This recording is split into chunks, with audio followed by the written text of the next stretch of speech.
Welcome to my channel. Don't forget to like and subscribe. I thought to myself, I wish I could marry him. The alien woman turned and said, My answer is yes.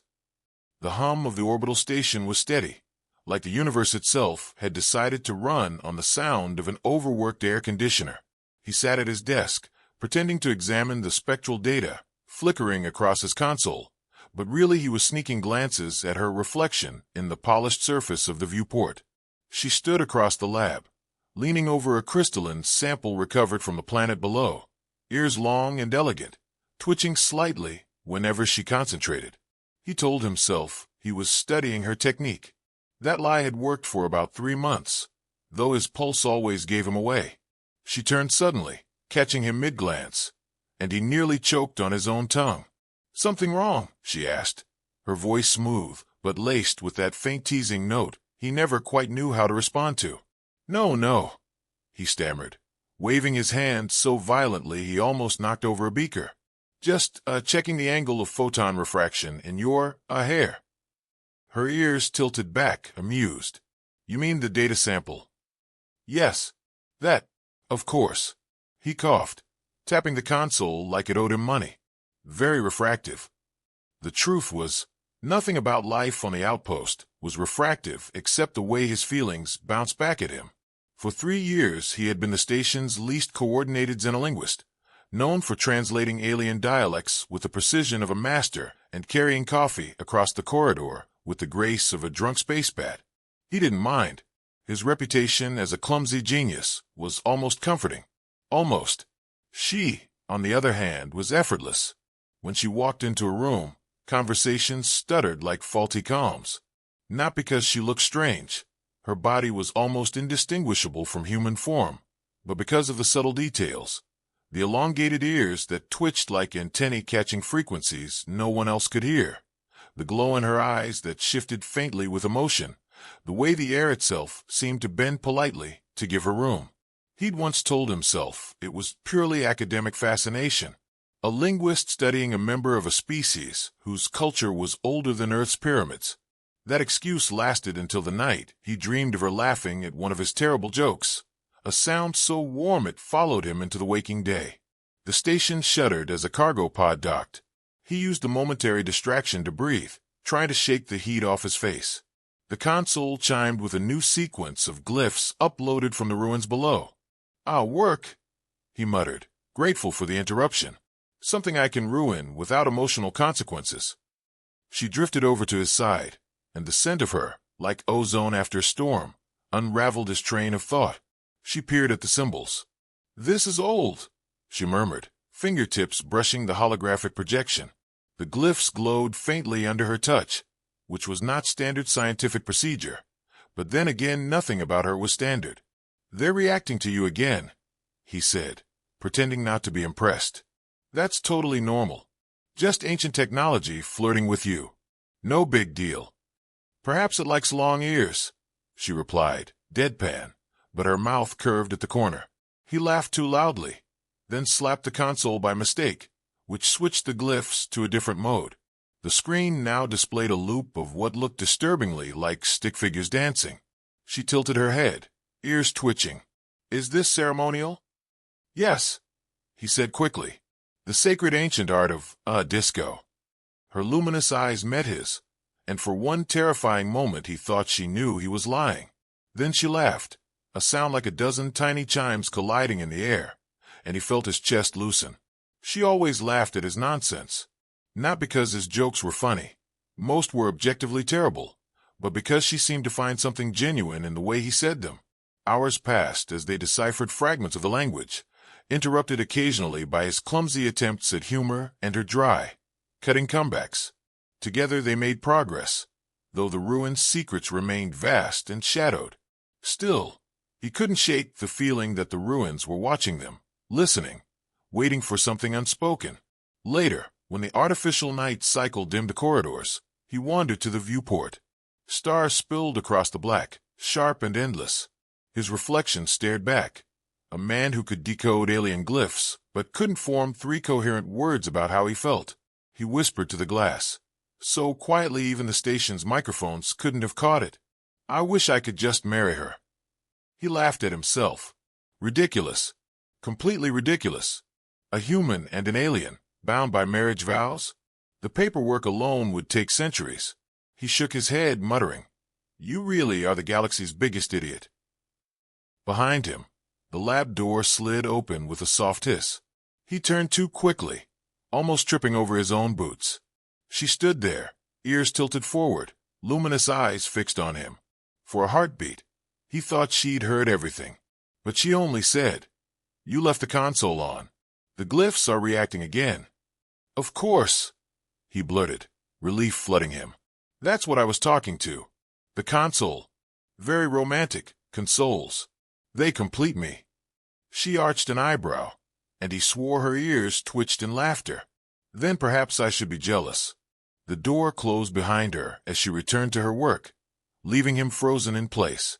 He sank onto the nearest chair, face in his hands. The universe, he decided, had a cruel sense of humor.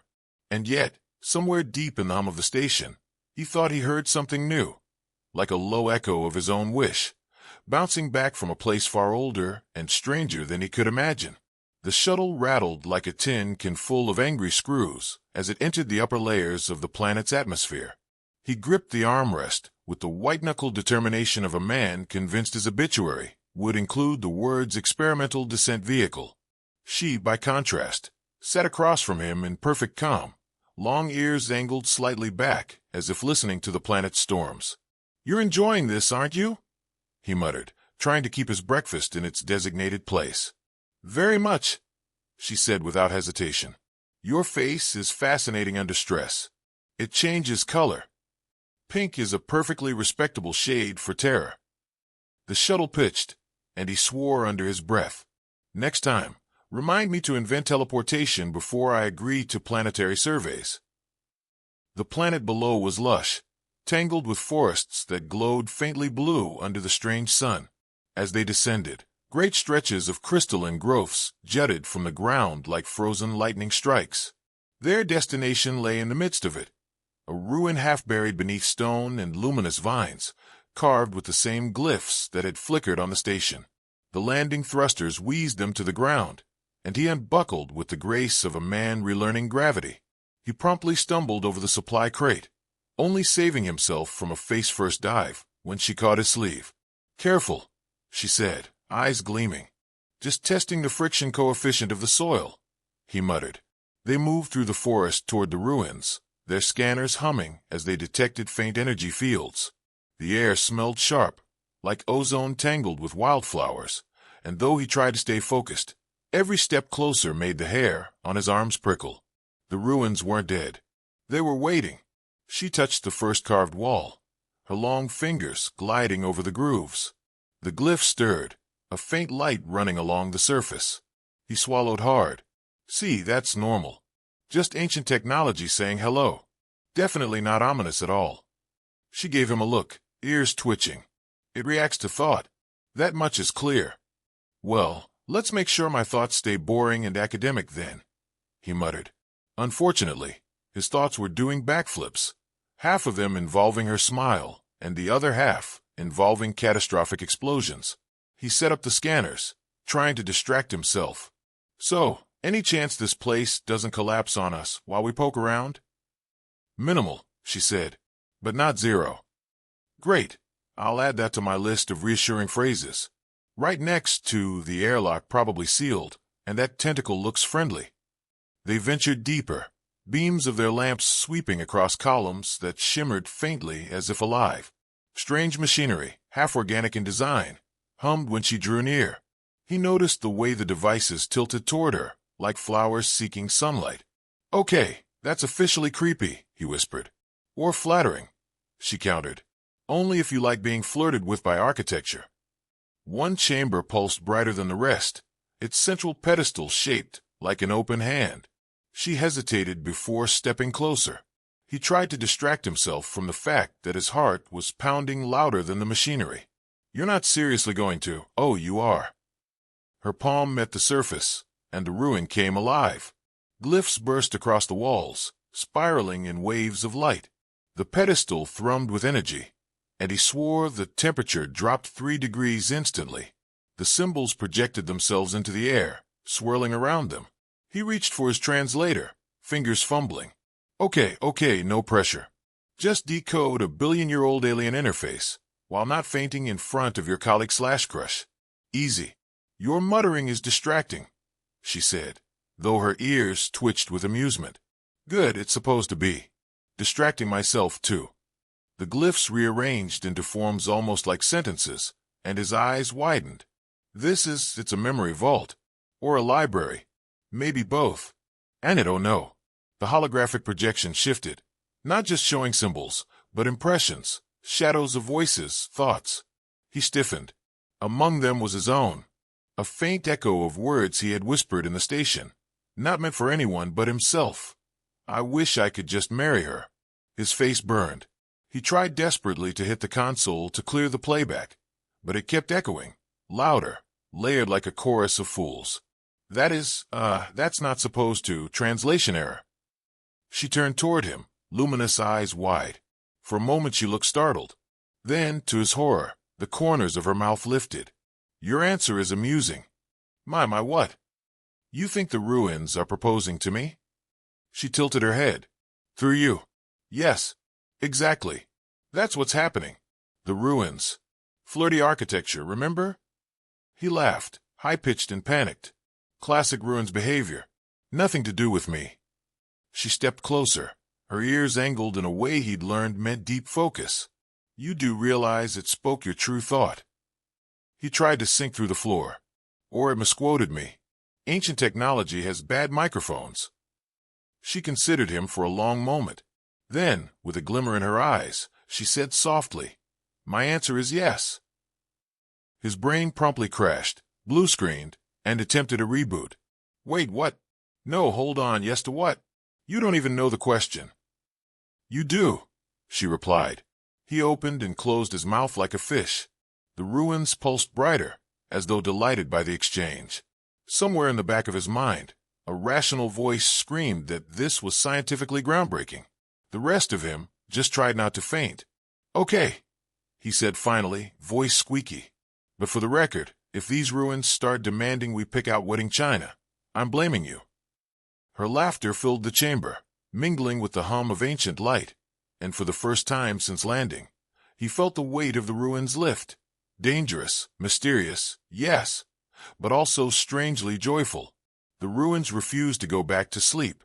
No matter what he tried, resetting the scanner frequencies, waving his hands like he was shooing away space pigeons, even yelling, "System shut down," in 3 different languages. The glowing glyphs continued to swirl around the chamber. They didn't just swirl either, they danced. Patterns shifted like constellations rearranging themselves, and the more he panicked, the brighter they seemed to glow. She stood calmly in the center of it all, her ears tilted forward in a way that meant she was amused, though she pretended otherwise. The vault interprets emotional resonance, she said. Your thoughts triggered it. Our bond gives it fuel. Our what now? He nearly tripped over his own boots as the glyphs spun faster. Look, I like you. More than like you. Obviously. But could we not announce it to an ancient alien PA system? The symbols flickered, and to his horror, the chamber projected a shimmering hologram. 2 figures clasping hands, surrounded by a halo of light. One figure had suspiciously long ears. The other looked like someone who had just swallowed his tongue. Oh great, he groaned. Even the ruins are mocking me.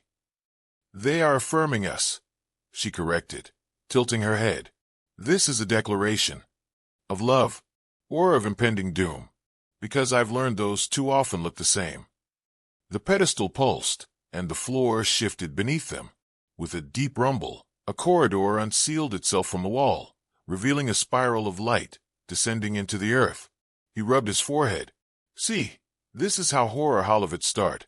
Couple gets fake married by glowing rocks, then a trapdoor opens, and boom, tentacle monster efficient. She ignored his protest, and stepped toward the spiral. He scrambled after her. Wait, we're really doing this? Following the glowing, ominous staircase into the planet's core? You know, some species would call that a red flag. Your people call everything a red flag, she replied without turning. That's because most of them are. Don't stick your hand in the antimatter reactor. Red flag.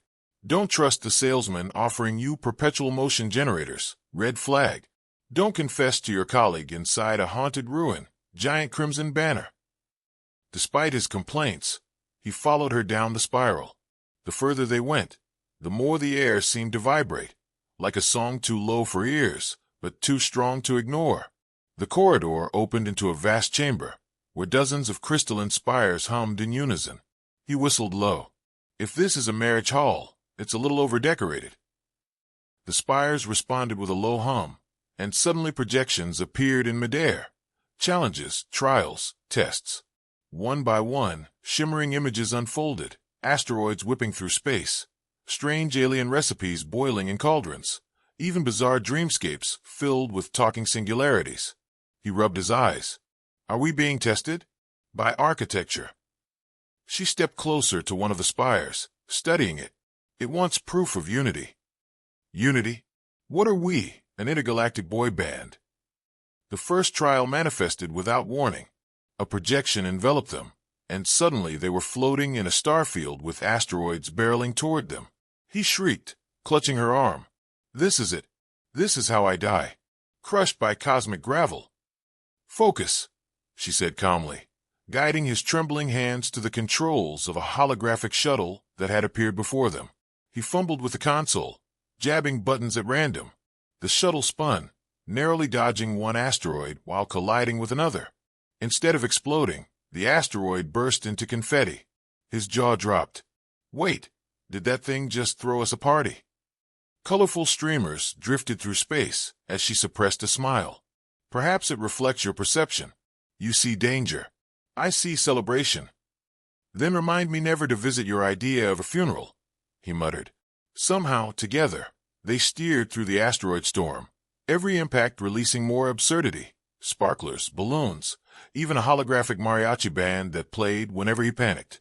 By the time they cleared the final rock, he was laughing so hard he nearly fell out of the pilot's chair. The projection dissolved, and they found themselves back among the spires. The next trial activated immediately, a massive cauldron filled with a bubbling, glowing liquid, surrounded by alien cooking implements. A hovering glyph displayed the task. Prepare sustenance that reflects harmony. He stared at the cauldron, then at her. I don't even cook on Earth. My idea of gourmet is reheating noodles. What does harmony taste like? She picked up a ladle, serene as ever. It tastes like balance. Sweet and bitter together. Strong and delicate. Fantastic, he muttered, grabbing what looked like a space spatula. I'll just make soup of the cosmos, while my crush critiques my seasoning. The ingredients glowed with odd properties. Some sang when chopped. Others evaporated into smoke shaped like tiny animals. He sneezed when one spice turned into a swarm of glowing motes that tickled his nose. She was far better at it, her movements precise, ears twitching as if she could hear the recipe itself. He, on the other hand, nearly caused the cauldron to erupt when he dropped a whole jar of vibrating crystals into the mix. It hissed, then fizzed out into a rainbow foam that overflowed the edges. He panicked. Oh no, I ruined the soup. She dipped a spoon into the foam, tasted it, and her eyes glimmered. It's perfect. He blinked. Perfect? That was an accident. Balance, she said simply. They presented the dish, and the cauldron pulsed approvingly. The trial faded. He sagged with relief. If the next one involves tax paperwork, I'm out. The final trial emerged. A dreamlike landscape where the stars bent into spirals, and black holes hovered close enough to speak. The singularities opened mouths of swirling light and complained in deep, echoing tones. My stomach aches from swallowing universes, one moaned. I'm tired of humans throwing garbage into me. Another grumbled. He stared at them.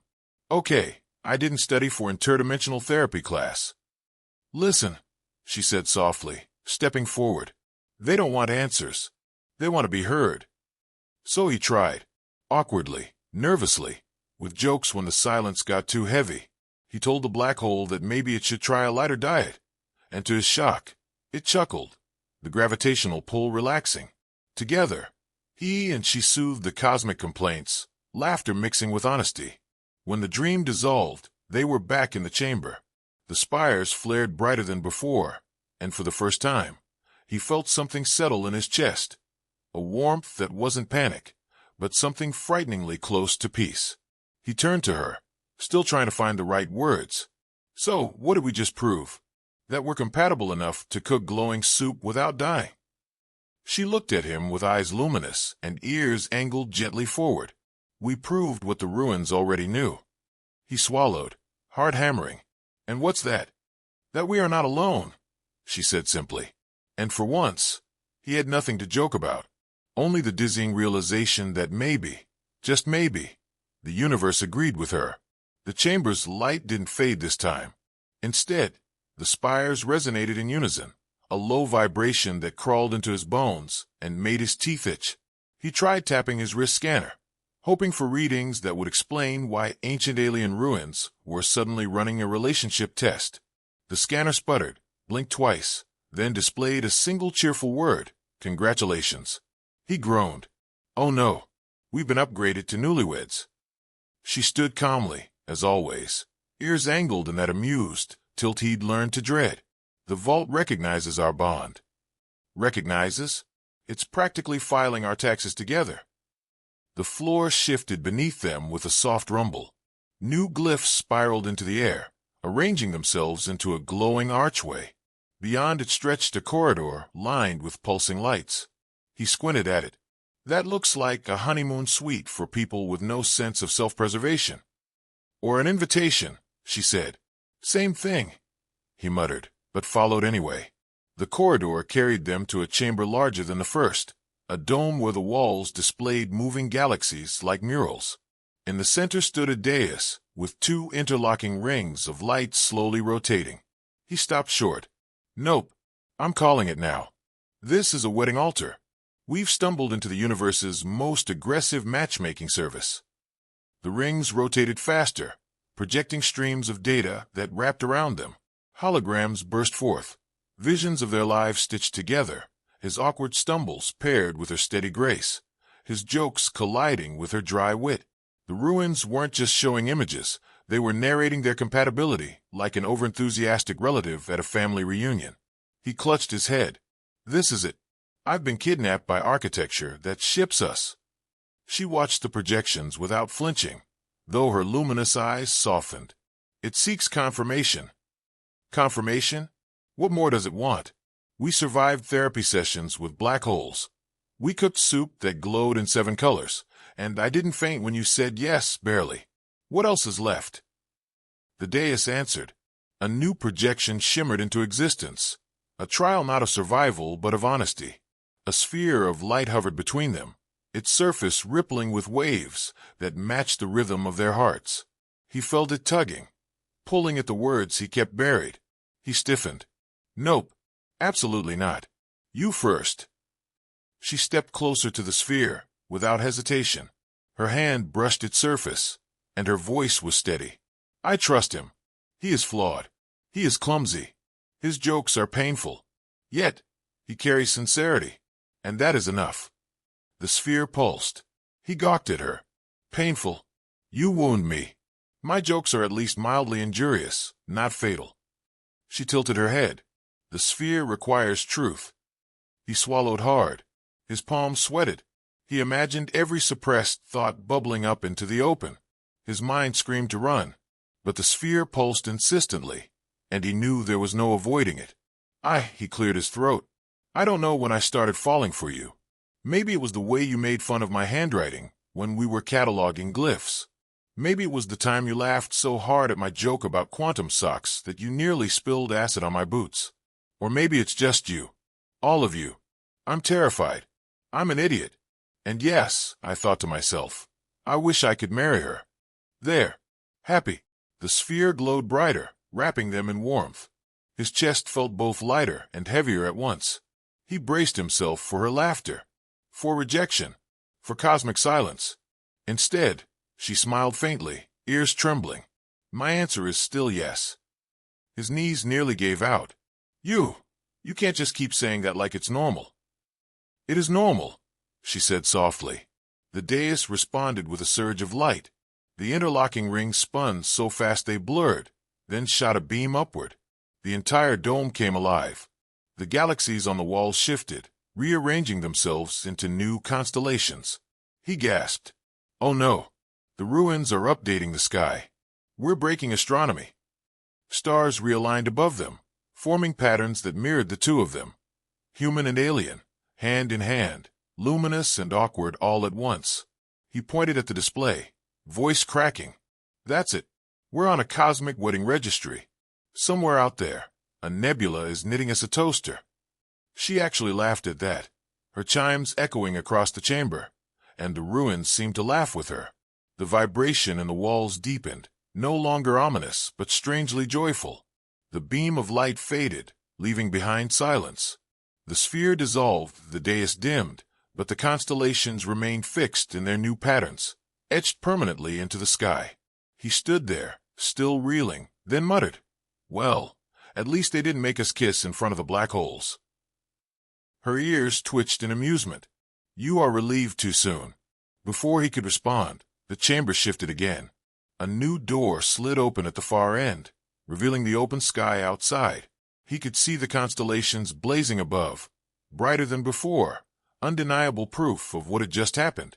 He staggered after her toward the exit, still muttering under his breath, "This is insane. Absolutely insane. I came here to study language, not to rewrite the universe's wedding vows. Do you realize what the others will say when we report this? They'll never let me live it down. I'll be the linguist who got hitched by architecture." She glanced back at him, eyes gleaming. "You worry too much, and you don't worry enough." He shot back. Then quieter, he added, "But maybe that's why we work." The ruins fell silent behind them, but the stars overhead told a different story. He couldn't escape the feeling that somewhere far beyond, the universe itself was smiling at their absurdity. The trek back to the shuttle felt lighter, though he kept insisting it was only because gravity was a fraction lower here. The truth pulsed heavier in his chest, but he wasn't ready to admit it. Not yet. He busied himself by mumbling about calibration errors in the scanners, even though he hadn't turned them on. She let him ramble, her stride steady, ears swaying faintly with every step, as though she was listening to something far away. When they reached the shuttle, the hull lights flickered in recognition of their return, but so did the ruins behind them.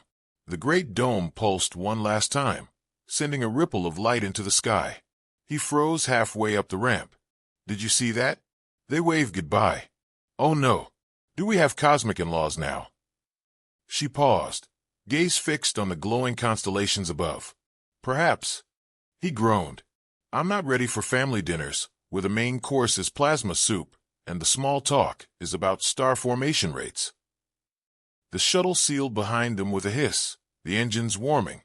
He collapsed into his seat, finally exhaling. "Okay. We survived.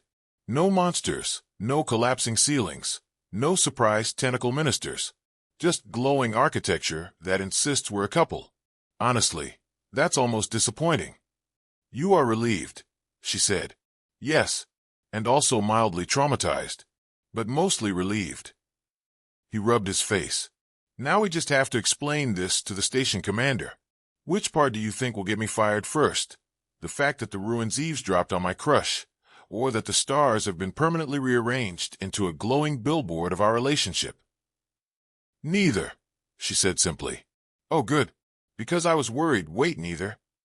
She leaned back, ears angled forward. "The commander will not dismiss proof of ancient technology. You may become famous." He groaned into his hands. "Fantastic. My parents always wanted me to be notable.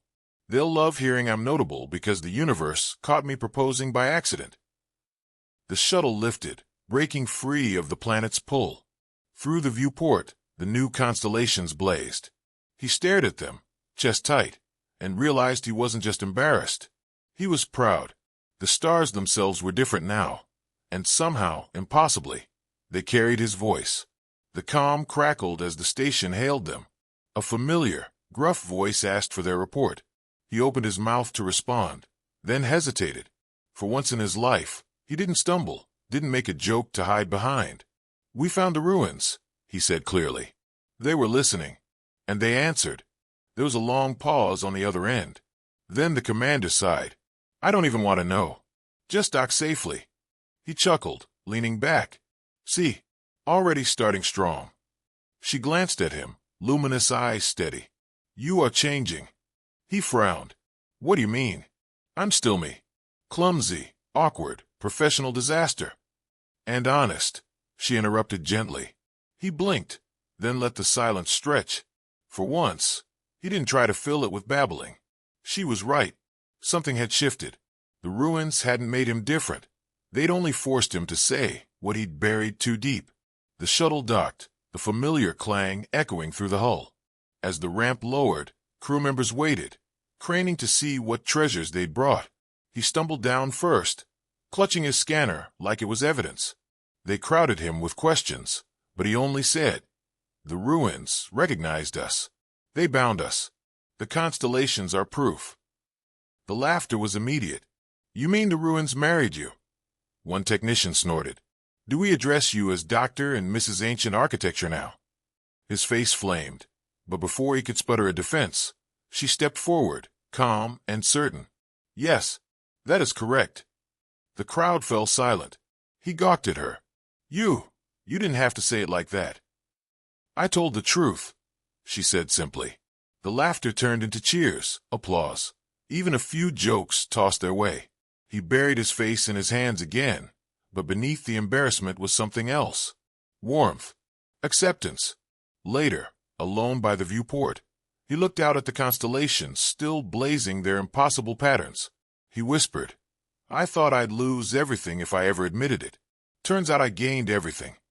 She appeared beside him without a sound, her reflection shimmering in the glass next to his. You gained honesty. And me. He laughed softly. Not a bad deal. For a moment, neither of them spoke. The stars outside pulsed faintly, as though listening, as though approving. He exhaled, shoulders finally unburdened. All right, he said, straightening. If the universe wants us together, we should probably write our own vows, and maybe negotiate with the ruins about not adding more embarrassing constellations. I don't want a nebula shaped like my face hovering over the station. Her ears twitched, amused. It might be too late. He groaned, but his smile lingered. For the first time, he wasn't afraid. Not of her, not of the silence between them, not even of the stars. And so it ended where it began, in the quiet hum of the station beneath the endless sky. Only now, the sky had changed, just as he had. The constellations no longer looked like distant strangers. They looked like something he could finally call home. The end.